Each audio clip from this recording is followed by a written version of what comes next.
su Hijo Cristo, Él es salud, paz y perdón, vivió y murió por mi pecado, vacía está la tumba porque Él triunfó, porque Él vive, triunfaré mañana, porque Él vive, ya no hay temor, porque yo sé que el futuro es suyo, la vida vale más y más solo por Él, la a un tierno niño toca su piel, gozo nos da, pero es mejor la dulce calma que Cristo el Rey nos puede dar, pues vivo está, porque Él vive, triunfaré mañana, porque Él vive, ya no hay temor, porque Dios ve, el futuro es suyo, la vida vale más y más solo por Él. Yo sé que un día el río cruzaré con el dolor, batallaré, al ver la vida triunfando en vida, veré gloriosa luz del veré al Rey, porque Él vive, triunfaré mañana, porque Él vive, ya no hay temor, porque Dios ve, el futuro es suyo, la vida vale más y más solo por Él. Voy a invitarles a que abran sus Biblias, hermanos, en el Evangelio de Lucas, capítulo 2. Evangelio de Lucas, capítulo 2, versos del 1 al 20. Vamos a esta lectura de forma alternada. Yo leo el primer verso, ustedes el segundo, y nos unimos hasta el versículo número 20. Amén. Dice la palabra de nuestro Señor: por aquellos días Augusto César decretó que se levantara un censo en todo el imperio romano.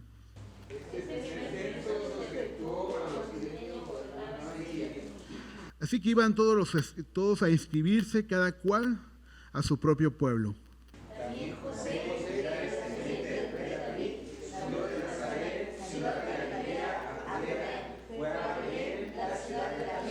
Para inscribirse junto con María, su esposa. Ella se encontraba encinta. Así que dio a luz a su hijo primogénito, lo envolvió en pañales, lo acostó en un pesebre, porque no había lugar para ellos en la posada.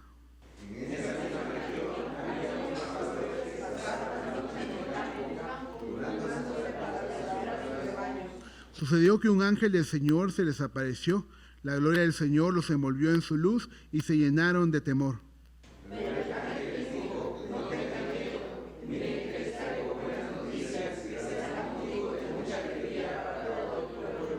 Hoy les ha nacido en la ciudad de David un Salvador, que es Cristo el Señor.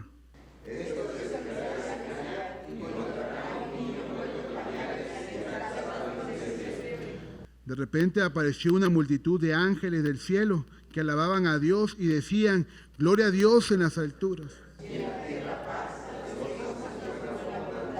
Cuando los ángeles se fueron al cielo, los pastores se dijeron unos a otros: vamos a Belén a ver esto que ha pasado y que el Señor nos ha dado a conocer.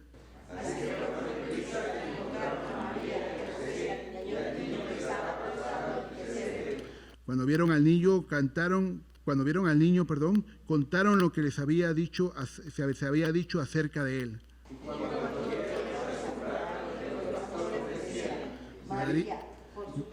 María, por su parte, guardaba todas estas cosas en su corazón y meditaba acerca de ellas. Juntos, hermanos, los pastores regresaron glorificando y alabando a Dios por lo que les había visto y oído, pues todo sucedió tal como se les había dicho.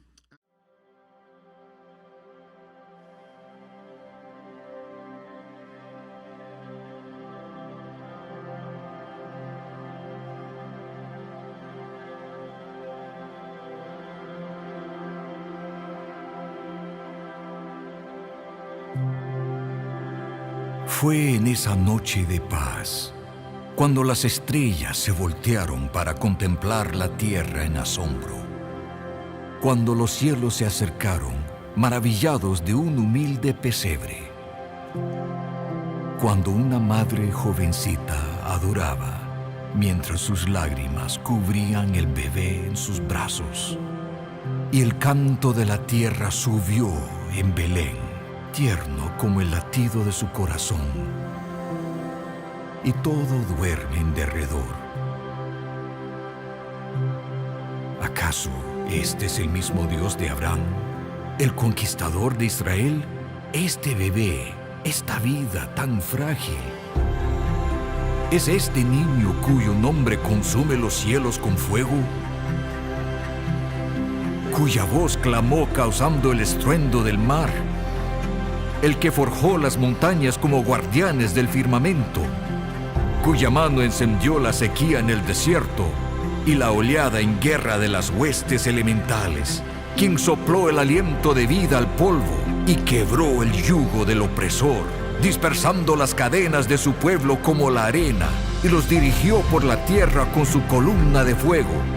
¿Es este el niño cuya presencia reventó con trueno sobre Sinaí? Quien rodeó a Job con el estruendo de viento, el que se puso de pie en el fuego arrasador, quien ordenó juicio contra los tiranos y cuya palabra ardió los labios de los profetas, quemando las páginas de la historia con la furia de su fuerza. ¿Será este el mismo Dios que escogió llegar como el rey vulnerable, estableciendo su trono en pesebre y paja, provocando lágrimas entre los pastores, recibiendo regalos de los peregrinos, su fama desconocida en este mundo? Él es Jesús, el que brama por los cielos, y aún así susurra nuestros corazones, el que reina en victoria, pero se inclina a servir al quebrantado. Él es Dios en la furia, Dios en el silencio. Sostiene el equilibrio de este misterio en sus manos. Conserva nuestras preguntas hasta que no sean necesarias, hasta que lo único que vemos es Él. Acompáñenme a orar, por favor, para que iniciemos este culto. Ya gusten de pie, sentados. La cuestión es que oremos y pidamos la dirección de Dios. Padre Santo que estás en el cielo, te damos gracias por la oportunidad que nos das de estar en ese lugar. Te pido que abras nuestro entendimiento, que abras pues nuestros ojos, Señor, a la realidad, a la verdad, y que nos dé sabiduría tanto para exponer como para entender tu palabra.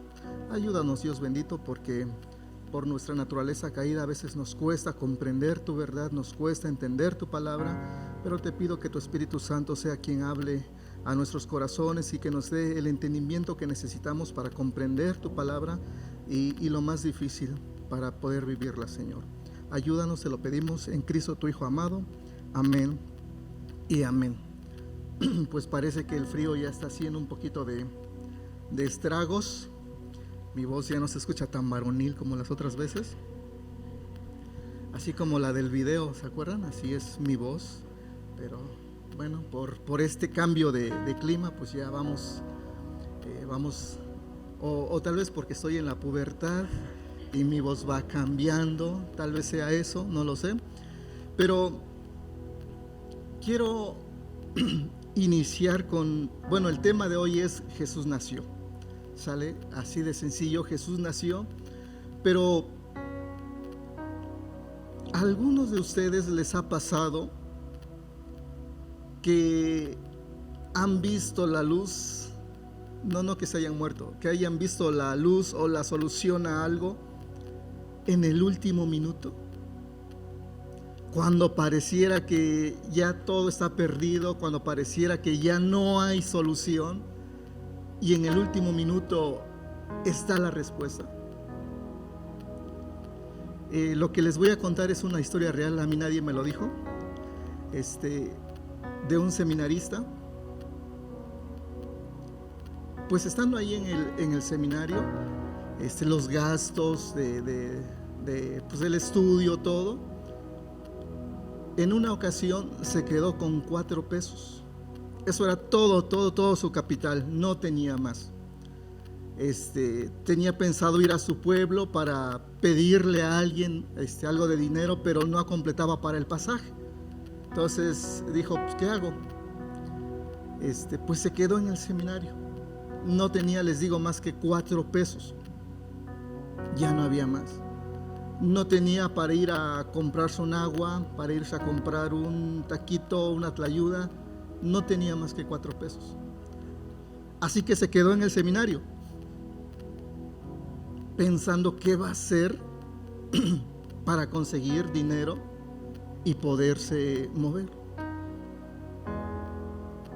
En la noche, ese viernes en la noche, una iglesia había organizado un convivio ahí en el seminario.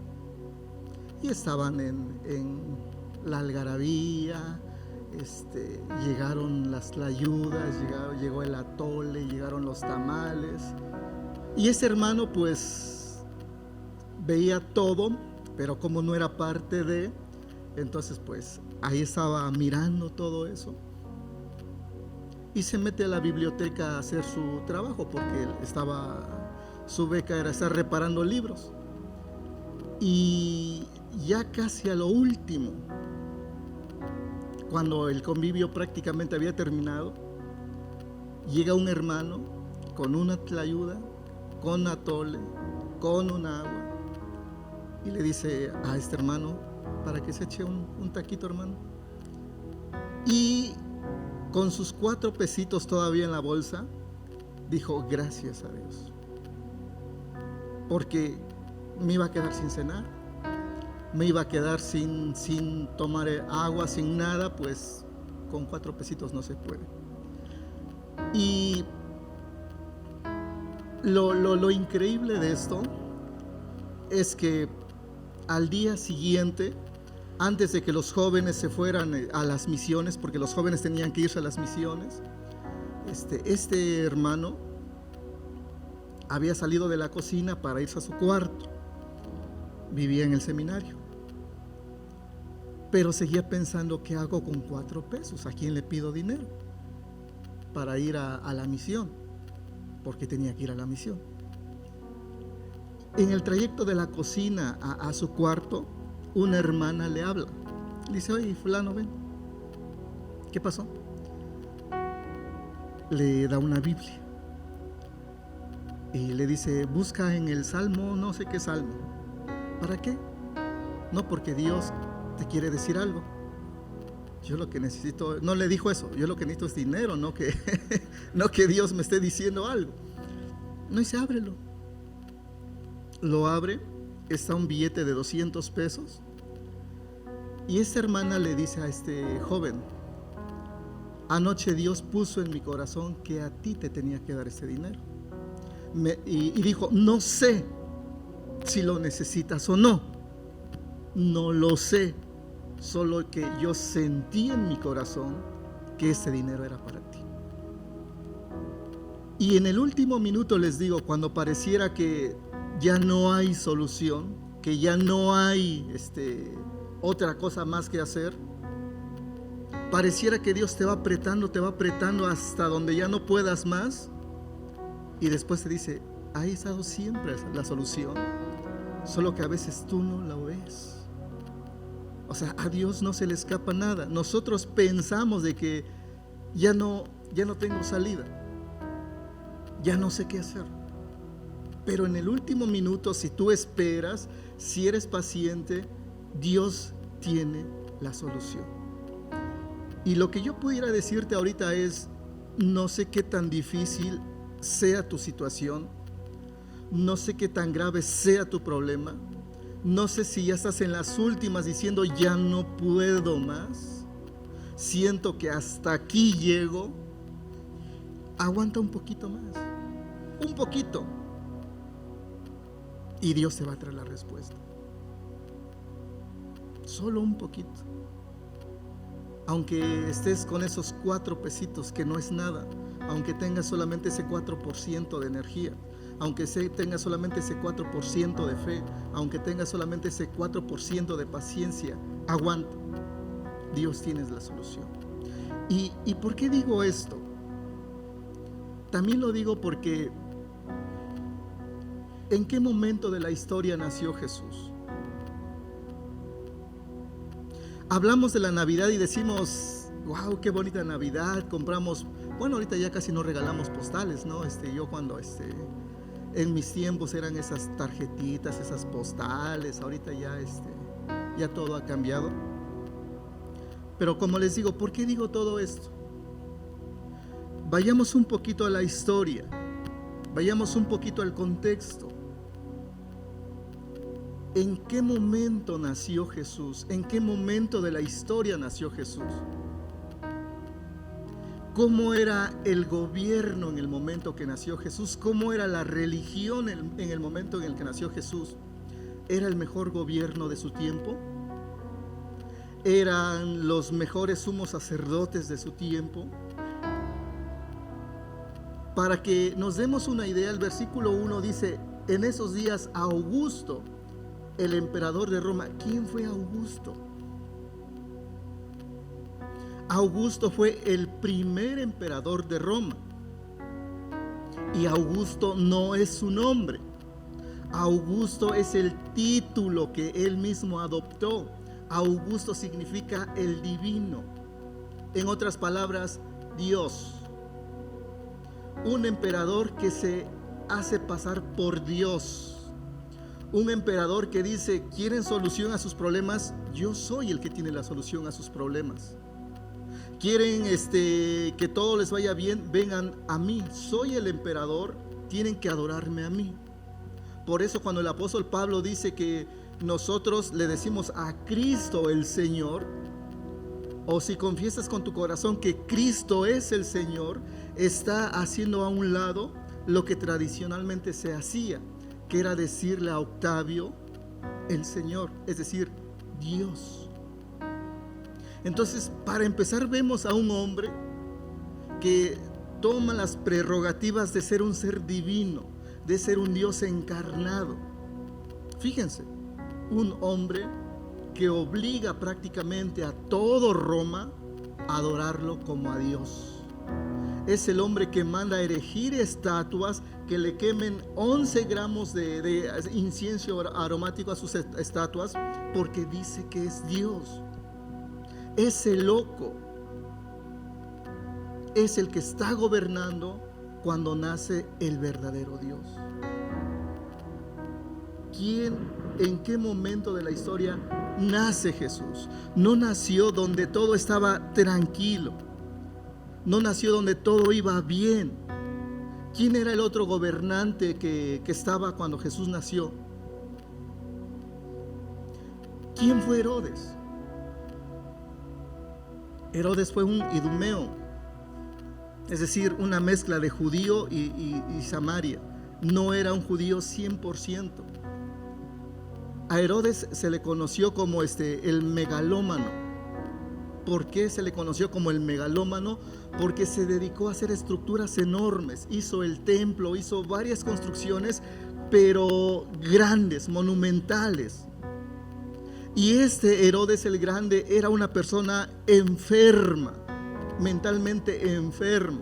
Creo que en alguna ocasión ya les he dicho lo que Herodes hizo. Mandó a asesinar a sus hijos porque pensaba que sus hijos querían quitarle el trono. Mandó a asesinar a una de sus esposas, a la que más amaba, a Miriam, porque pensaba que Miriam iba a dar un golpe de estado para quitarle a Herodes el trono. Herodes era una persona enferma. Y ese estaba gobernando cuando nació Jesús, y en su loca enfermedad manda a asesinar a niños menores de 2 años porque pensaba que en ese grupo de niños estaba el que le iba a quitar el trono. O sea, una persona sana no manda a asesinar a sus hijos nada más porque sí. Una persona sana no manda a asesinar a su esposa nada más porque sí. No manda a asesinar a niños nada más porque sí. Es una persona enferma. Y ese está gobernando cuando nace Jesús. Por eso les digo, chequen la oscuridad del momento cuando nace el Hijo de Dios. Cuando prácticamente gobierno y religión se van yendo de picada y están cada vez más corruptos, cada vez más desquiciados en ese sentido, es cuando nace Jesús.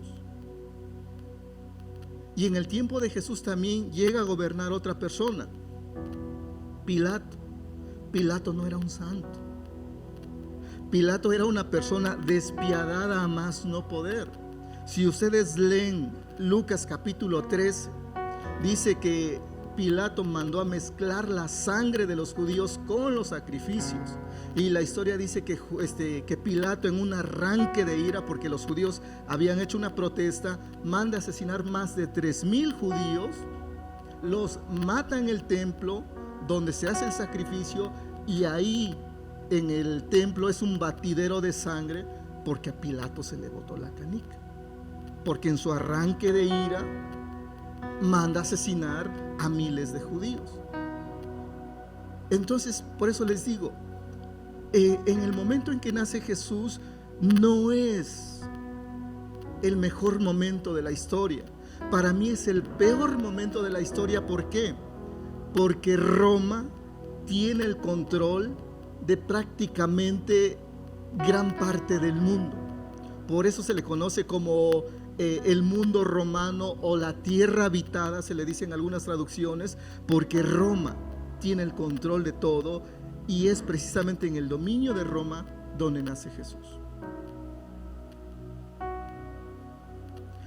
Pensamos tal vez de que por lo que vemos, por lo que cantamos en la Navidad, está muy bien la Navidad, pero recordemos que fue tan terrible la Navidad o el nacimiento de Jesús, que cuando Jesús tenía tal vez unos cuantos años, 2 años, sus padres tienen que huir de su ciudad de origen para irse a esconder a Egipto, porque hay quienes pretenden asesinar al niño.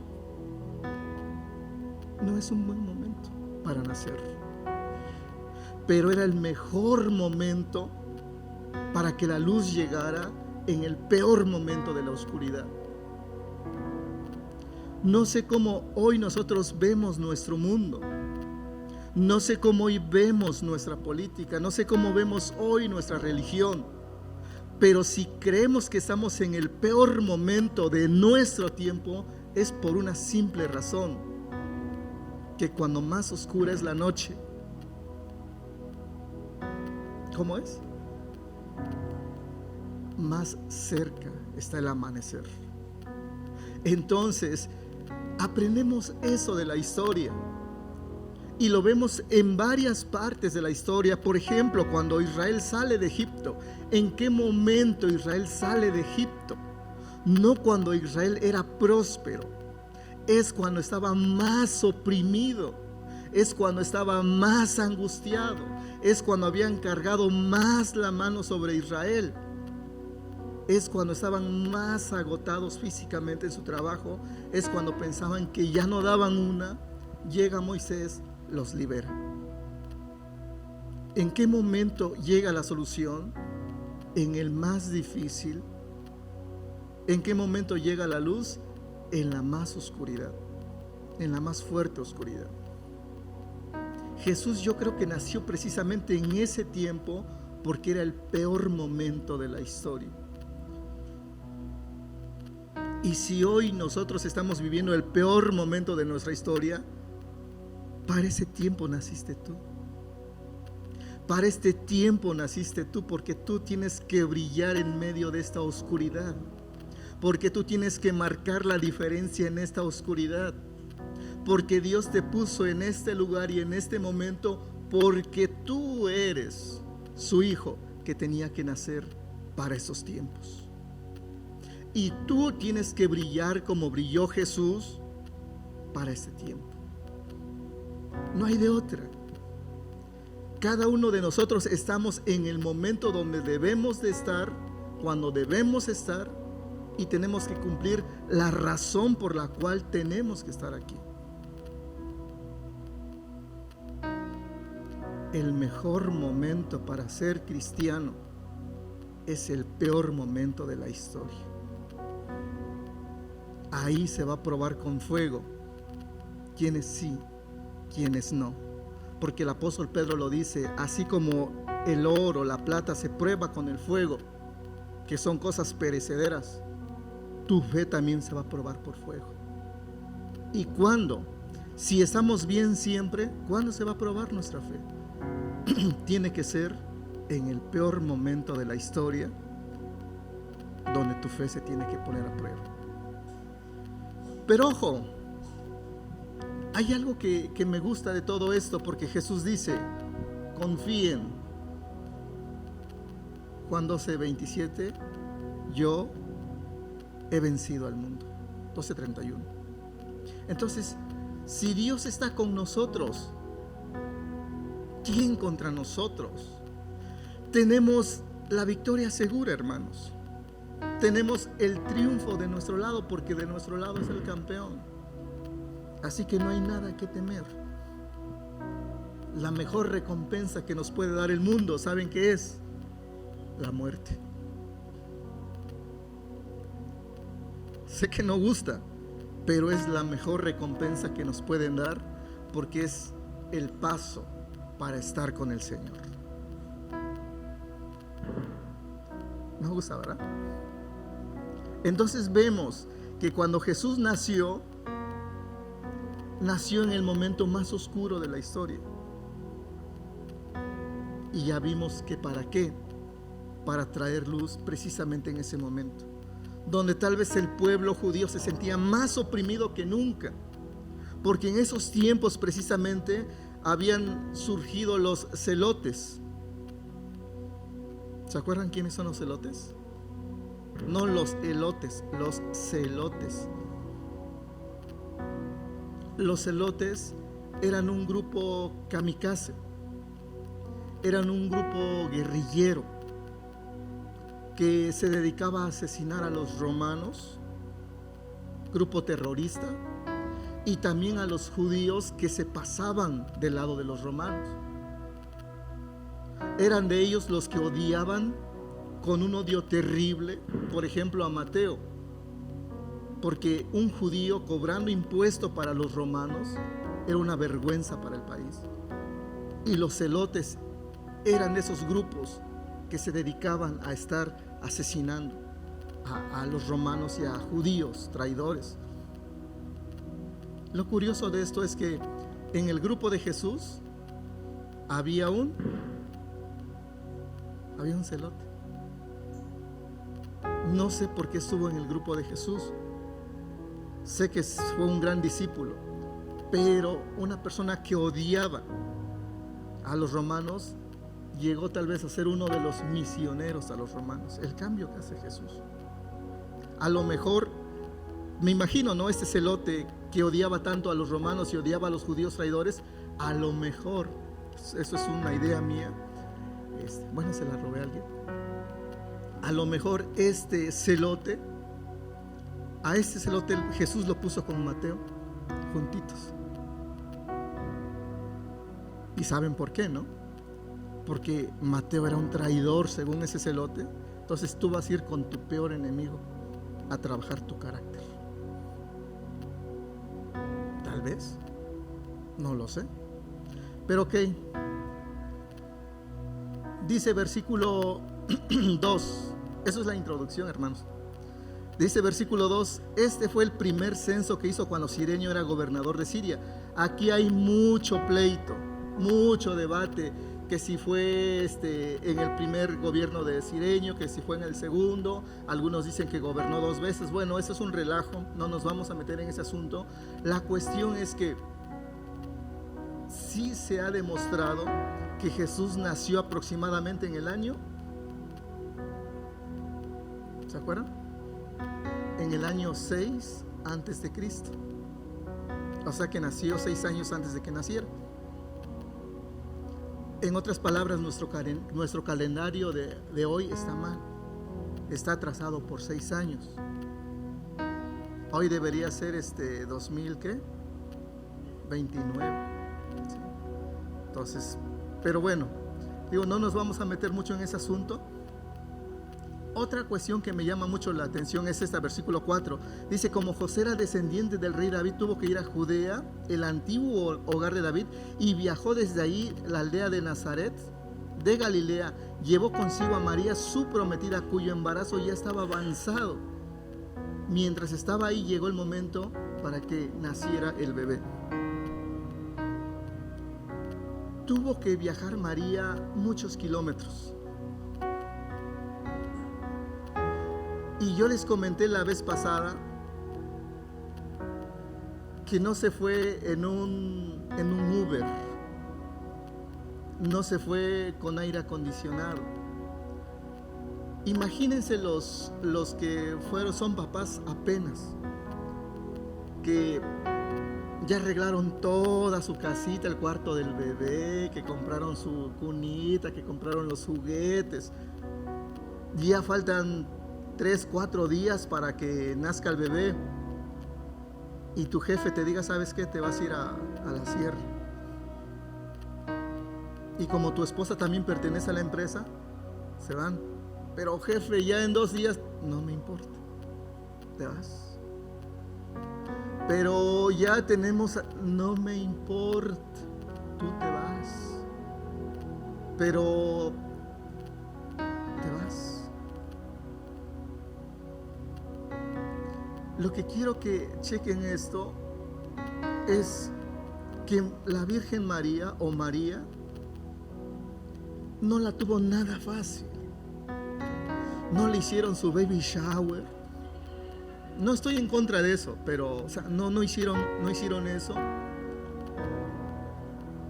Y todavía, ya estando prácticamente a días, tener que viajar kilómetros de una manera incómoda. Las mujeres que se han embarazado saben que los últimos días del embarazo es, creo que, de lo peor que puedan pasar. Mi esposa me decía, ya no sé si acostarme boca arriba, de lado, no sé qué hacer, no sé cómo, porque nada más no hay una forma. Si te acuestas boca arriba, el chamaco se va de un lado. Si te acuestas de ese lado, el chamaco se quiere subir. Entonces, es incómodo. Pero ahora imagínense estar viajando y a lo mejor llegar en las noches, dormir donde encuentres. No fue nada fácil para María. No fue algo, placentero. Pero lo que sí sé es que quiero que veamos esto. María no lo vio como la voluntad de Dios. María lo vio para cumplir la orden de un rey, de un emperador. Ahí estaba implícita la voluntad de Dios, pero María no pensó, es la voluntad de Dios. María dijo, voy porque tengo que cumplir lo que la autoridad está demandando. Y obedeció a la autoridad e implícitamente en eso obedeció la voluntad de Dios. Lo que quiero que entendamos es de que muchas veces la voluntad de Dios no es de que Dios te hable directamente o que digas, yo escuché la voz de Dios y Dios me dijo. A veces Dios te va a hablar por una autoridad pagana, por un amigo pagano. Pero también Dios va a usar a esta persona para hablarte y para que Dios cumpla su propósito. Porque a veces pensamos eso, no es que Dios me tiene que hablar a mí y me tiene que hablar aquí en la Biblia. ¿Qué dice? Usó a un burro para hablarle a Balaam. Puede usar a un pagano para decirte algo que Dios te quiere comunicar a ti. Simplemente tenemos que estar dispuestos a hacer lo que se nos pide hacer. Porque yo les digo, y creo que pasa muchas veces, pensamos que la última o el único lugar donde yo puedo escuchar la voluntad de Dios es en la iglesia, con mi pastor, con un hermano diácono, con los hermanos de la iglesia, en la oración, en los cantos de alabanza. Puede usar un burro. Y quizá me esté usando a mí también, en categoría de burro también ignorante. Pero no esperemos, de verdad, hermanos, a que o aislemos la palabra de Dios o encajonemos la palabra de Dios. Dios te puede hablar a través de tu amigo pagano, de tu amiga, de la más rebelde que puedas tener. Dios puede usarlos también. Simplemente escucha y entiende. Entonces María fue a ese lugar y ahí es donde nació Jesús. Pero fíjense qué causalidad, porque fue precisamente en ese lugar donde se profetizó que tenía que nacer el Mesías. María, yo creo que ya había arreglado su cuarto, porque María tenía sus planes, pero los planes de María no eran los planes de Dios. Dios dijo que el Mesías tenía que nacer en el lugar que él había determinado y punto. Entonces, déjate llevar por la voluntad de Dios, aunque no sean tus planes. Porque yo creo que todos tenemos planes, pero Dios puede echar abajo tus planes y en el trayecto te puede llevar por caminos feos, terribles, pero al final de cuentas se va a hacer la voluntad de Dios. Porque todos estamos contentos con nuestros planes, ¿no? Porque hasta cuando vas a buscar trabajo te dicen cómo te ves de aquí a 5 años. Porque ya son tus planes. ¿Y qué tal si en esos, antes de los 5 años, Dios te dice, ¿sabes qué? Te me vas. Pero ya arreglé no me importa, te vas. Pero ya compré te vas. Porque son nuestros planes. Y hace 15 días estábamos viendo ahí con la iglesia de la Colonia Reforma. Estamos estudiando Amós en estos días. Y una de las frases donde nos detuvimos un poquito más fue donde Amós dice, ¿podrán andar dos juntos sin estar de acuerdo? Y yo les decía a los hermanos, nosotros decimos que andamos con Dios, pero ¿estamos de acuerdo con los planes de Dios? Si no estamos de acuerdo con los planes de Dios, no podemos decir que estamos caminando con Dios, porque no puede haber acuerdo si tú quieres tus planes y Dios tiene los suyos. Si tú dices que vas a hacer tus planes, mentira que andas caminando con Dios. No están de acuerdo. Y no es que Dios acepte mis planes, es que yo tengo que aceptar los planes de Dios. O andamos de acuerdo o no andamos. María escuchó la voz de Dios a través de un pagano y se cumplió la voluntad de Dios. No es como ella quería, es como Dios determinó que fuera. Yo les digo, no gusta esto, yo sé que no gusta, hermanos, pero al final de cuentas no estamos para complacer, estamos para agradar a Dios. Y lo que Dios diga, se hace. Como dijeran en mi pueblo, contigo o sintigo, pero de que Dios cumple sus planes, los cumple. ¿Vale? Dice versículo 5, mientras estaban allí llegó el momento para que naciera el bebé. María dio a luz a su escuchen esto, a su primer hijo. Y en la palabra griega en realidad significa primer hijo, no significa único hijo. Es protótocos, primer hijo. Lo que implica que María tuvo más hijos. De hecho, eso lo dice en Mateo 13, versículo 55 en adelante, donde dice: no están aquí sus hermanos, Simón, Judas, no están sus hermanas aquí entre nosotros. No habla de primos hermanos, habla de hermanos de Jesús. ¿Sale? Entonces, ¿tuvo María más hijos? Por lógica, sí. Dice versículo 8: esa noche había unos pastores en los campos cercanos que estaban cuidando sus rebaños de ovejas. De repente apareció entre ellos un ángel del Señor, y el resplandor de la gloria del Señor los rodeó. Los pastores estaban aterrados. Usted está tranquila en su casa en la noche, 9, 10 de la noche, hirviendo el frijolito ahí para la cena, y de repente ve una luz fuerte en su casa. Ve a un ser celestial flotando en su cuarto o en la cocina. ¿De verdad usted va a estar tranquila? Y todavía aparece una multitud de ellos. Se le queman los frijoles y van a quedar negros. La realidad es que mucha gente quiere tener experiencias espirituales. Yo conocí hace tiempo una amiga que me decía: yo lo que más deseo es ver a un ángel. Me gustaría ver a un ángel. Quisiera contemplarlo, quisiera verlo. Le dije: no te lo recomiendo. De verdad no te lo recomiendo. ¿Por qué? Porque te vas a aterrar. Y además le digo: tú estás pidiendo un ángel, no has especificado qué ángel. ¿Y qué tal si estás pidiendo un ángel demoníaco? O sea, tú estás invocando un ángel, pero ¿qué ángel estás invocando? ¿Y qué tal si se te cumple? Te aseguro que no vas a salir bien. Mejor no busques una experiencia de ese tipo. Mejor busca tener un encuentro con Dios.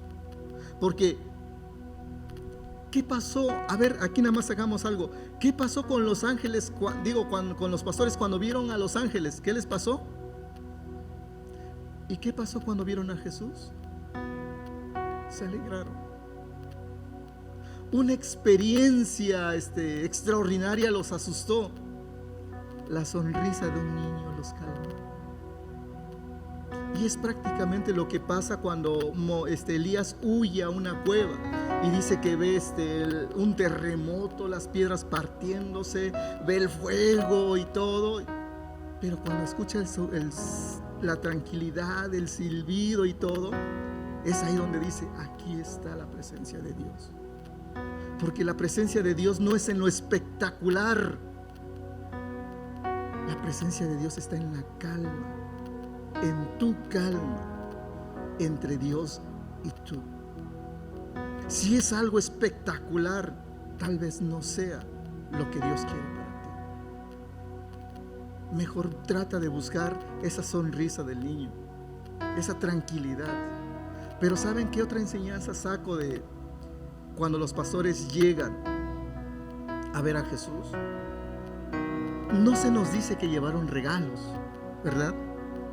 Los que llevaron regalos fueron los sabios de Oriente, pero los pastores no llevaron nada. No se nos dice que llevaron nada. Y una lección que saqué de esto es de que tú puedes llegar a la presencia de Dios sin nada. Y tal vez te puedes ir de la presencia de Dios y no te llevas nada más que la paz de haber tenido tu encuentro con Dios. Tal vez no tengas grandes cosas de que, híjole, llegué a Dios y mira, ya tengo mi carro, no te llevas eso. Lo que sí te puedes llevar es la paz de haber tenido tu encuentro con el Hijo de Dios. Y creo que eso va a pasar en tu vida como la que pasó con los pastores. ¿Qué pasó con los pastores cuando vieron a Jesús después de que vieron o tuvieron la paz? ¿Qué pasó? ¿Qué dice? se regresaron contentos. No sé cómo estaban antes, en la oscuridad de la noche. No sé si estaban preocupados porque llegaran los lobos y se comieran a sus ovejas. No sé qué tan asustados estaban. Lo que sí dice es que después del encuentro con Dios, se fueron contentos. No sé cómo es tu oscuridad allá afuera. No sé qué tan grave sea tu problema. Lo que sí sé es que si tienes tu encuentro hoy con Dios, con Jesús, vas a enfrentarlos con alegría. Tus problemas los vas a enfrentar con tranquilidad, porque tuviste tu encuentro con el Hijo de Dios. ¿Hasta ahí estamos, hermanos? ¿O ya están pensando en el ponche? Todavía no. Sale. El ponche es para la noche, ok. Vamos a avanzar nada más un cachito aquí. Dice, versículo 17, después de verlo los pastores contaron a todos lo que había sucedido y lo que el ángel les había dicho acerca del niño. Todos los que escucharon el relato de los pastores quedaron asombrados, pero María guardaba todas estas cosas en el corazón y pensaba en ellas con frecuencia. Los pastores regresaron a su rebaño, glorificando y alabando a Dios por lo que habían visto y oído. Todo, chequen eso, me encanta. Todo sucedió tal como el ángel les había dicho. Vamos terminando, hermanos. Y lo que quiero que recordemos es esto. Podrás estar pasando una dificultad terrible en este momento. Podrás tener casi nada. No me refiero a lo económico, a lo mejor en lo económico te forraste con el aguinaldo, qué bueno. Pero tal vez estás perdiendo la fe. Pero tal vez estás perdiendo la esperanza. Tal vez estás perdiendo, no sé, o sientes que estás perdiendo la batalla con una enfermedad. No lo sé. Lo que sí te puedo decir es lo que dije hace un momento y lo vuelvo a repetir. Dicen que decir eso está mal, nada más lo repito. Es en el momento más difícil, es cuando Dios te va a traer la solución. Es lo que pasó con el gobierno más corrupto que estaba en el tiempo de Jesús. Nació Jesús precisamente para hacer contraste con la oscuridad, con la maldad que estaba gobernando. No te desesperes, no pierdas la fe, no pierdas la calma, ten paciencia. En el último minuto, Dios te va a mostrar la salida a tu problema. Ten fe, ten calma. Si no has tenido hoy ese encuentro con el Hijo de Dios, hoy ven a ese pesebre y te aseguro una cosa, que cuando salgas de aquí, te irás como los pastores cantando y alabando a Dios por todo lo que habían visto y oído. Y Dios vino hace muchos años, nació como un bebé, murió como un hombre, resucitó como Dios por amor a ti. Y hoy dice la Biblia que está a la derecha de Dios intercediendo por cada uno de nosotros. Ese es el niño que venció, solo que hoy es el Rey de Reyes y el Señor de Señores, y que pronto viene por su iglesia. Así que estemos confiados, hermanos. Nosotros somos más que vencedores por medio de aquel que nos amó y se entregó por nosotros. Oremos. Padre Santo que estás en el cielo, te damos gracias porque podemos estar pasando situaciones difíciles, momentos tal vez donde pensemos que ya no podemos más, donde pensemos que tal vez que ya no hay más soluciones a nuestras circunstancias. Pero sabemos que tú tienes el control, Señor, y que a ti no se te escapa absolutamente nada, Dios. Nos has enseñado que precisamente en el momento más difícil de la historia es cuando tú rescataste a tu pueblo de Egipto. En el momento más oscuro de la historia, de la política y de todo, es cuando Jesús nació y trajo el rescate espiritual de tu pueblo. Ayúdanos a entenderlo así y a verlo así, pero entender que solamente podremos tener esa paz si hoy nos encontramos con ese niño que nació, ese niño que hoy es el Dios Todopoderoso y que tiene el control sobre todo el universo. Ayúdanos, Señor, a no desmayar, a no perder la calma, a no perder la fe. Ayúdanos, Señor, a ser esos hijos valientes que tú quieres que seamos todos los días. Bendice esta iglesia, Señor, a cada uno de ellos. Tú los conoces perfectamente, Dios. Tú sabes sus necesidades, tú sabes sus problemas, tú sabes. Tu palabra dice, Señor, que tú conoces hasta lo más escondido de nuestros pensamientos y que a ti no se te escapa nada, Dios Santo. Bendice también a tu hijo Raúl, a su esposa, a sus hijos, donde quiera que estén. Guárdalos como la niña de tus ojos, bendíceles grandemente, y también a los que no pudieron venir, Señor, también bendíceles grandemente y ayúdales, Señor, en sus situaciones, por difíciles que sean, o si están bien, Señor, continúales bendiciendo cada vez más y más, Señor, hasta que la alegría, el gozo desborde en sus corazones, Dios bendito. Te doy gracias por todo y por todos, en el nombre de tu Hijo amado Jesucristo. Amén y amén. Que Dios les bendiga, hermanos.